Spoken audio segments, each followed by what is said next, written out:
Before conquering empires, before defeating kings, before being called Alexander the Great, there was only a boy.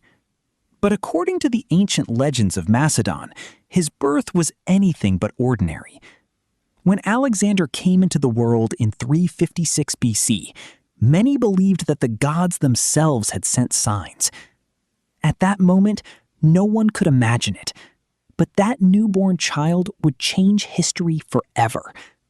And to understand who Alexander would become, we must first understand the world into which he was born. To understand Alexander's story, we must travel back to the 4th century BC. Greece was divided. Athens, Sparta, Thebes, powerful city-states competed against one another. Decades of warfare had weakened the Greeks.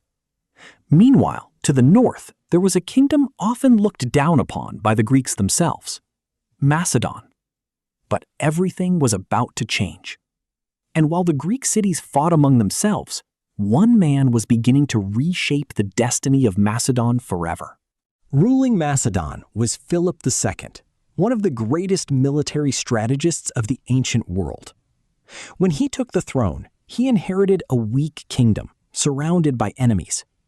But he transformed Macedon into a war machine.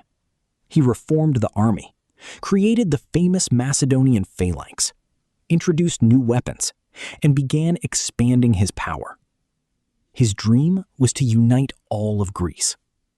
But before that, he would have a son. Yet Alexander would inherit more than his father's ambition. His mother would also leave a profound mark on his life. Alexander's mother was Olympias, an intelligent woman, ambitious, mysterious, and deeply religious. Many ancient accounts claim she participated in secret cults. Others said she performed rituals involving snakes. Perhaps those stories were exaggerated. Perhaps not. But one thing is certain. Olympias believed her son was destined for greatness. And even before Alexander was born, strange stories began spreading throughout Macedon. According to ancient historians, unusual events began occurring before Alexander's birth. One of the most famous stories involves a dream experienced by Olympias. She saw a bolt of lightning strike from the heavens. The light entered her womb, and then a great flame spread across the world. To many, it was a divine sign, a warning that an extraordinary child was about to be born. But Olympias was not the only one to receive a message. Philip also experienced a vision that would intrigue the entire royal court. The legends did not end with Olympias. Philip too received a prophecy. In his dream, he placed a seal upon his wife's womb. On that seal was the image of a lion. The seers interpreted the symbol as a sign of strength, courage, leadership, and power, qualities associated with the greatest kings in history. Once again, the signs seemed to point toward an extraordinary destiny. Soon afterward, the day arrived that would change the history of the ancient world. At last, the day had come. July 356 BC, in the city of Pella, the capital of Macedon, Alexander was born, son of Philip II and Olympias, heir to the throne. At that moment, he was only a baby, but the events of that very night would fuel the legends even further. And on the same night, an extraordinary event would add another layer to the myths surrounding the newborn prince. On the very night Alexander was born, something remarkable happened. The famous Temple of Artemis at Ephesus caught fire, one of the 7 wonders of the ancient world. The news spread rapidly, and interpretations soon followed. Some priests claimed that the goddess Artemis was absent because she was busy attending the birth of Alexander. Another legend, another sign, another piece in the construction of his almost divine image. Surrounded by prophecies and omens, Alexander would begin his journey inside the royal palace of Pella. Alexander grew up within the royal palace of Pella. From an early age, he observed soldiers, generals, ambassadors, and political leaders. While other children played, Alexander listened to stories of war and conquest. The world around him was shaped by men who thought about power, and he absorbed everything.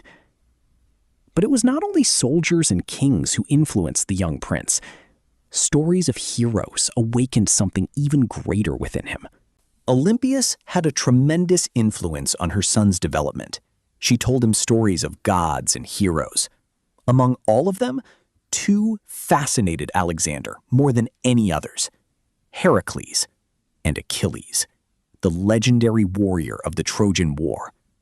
Alexander came to admire Achilles deeply, and he began dreaming of his own glory. And to prepare the boy for the future, Philip would summon the wisest man in all of Greece.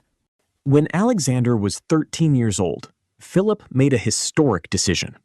He called for Aristotle, the greatest philosopher in Greece. His goal was to prepare the prince to rule. Aristotle taught philosophy, politics, science, literature, geography, and strategy. Alexander absorbed every lesson. He wanted to understand the world, and one day, govern it. But one of Alexander's most important lessons would not take place in a classroom. It would emerge from a horse that no one could control. Then came an event that would become legendary. A massive black horse was brought to the palace. Its name was Bucephalus. No one could control it. Trainers failed. Soldiers failed. Then Alexander noticed something that nobody else had seen. The horse was afraid of its own shadow. Calmly, he turned Bucephalus toward the sun. The shadow disappeared, and the animal grew calm. Soon afterward, Alexander mounted the horse and rode before the entire royal court. Impressed, Philip spoke words that would echo through the centuries. "My son, seek a kingdom equal to yourself. Macedon is too small for you." At that moment, Alexander was still only a boy, but the future conqueror was beginning to emerge.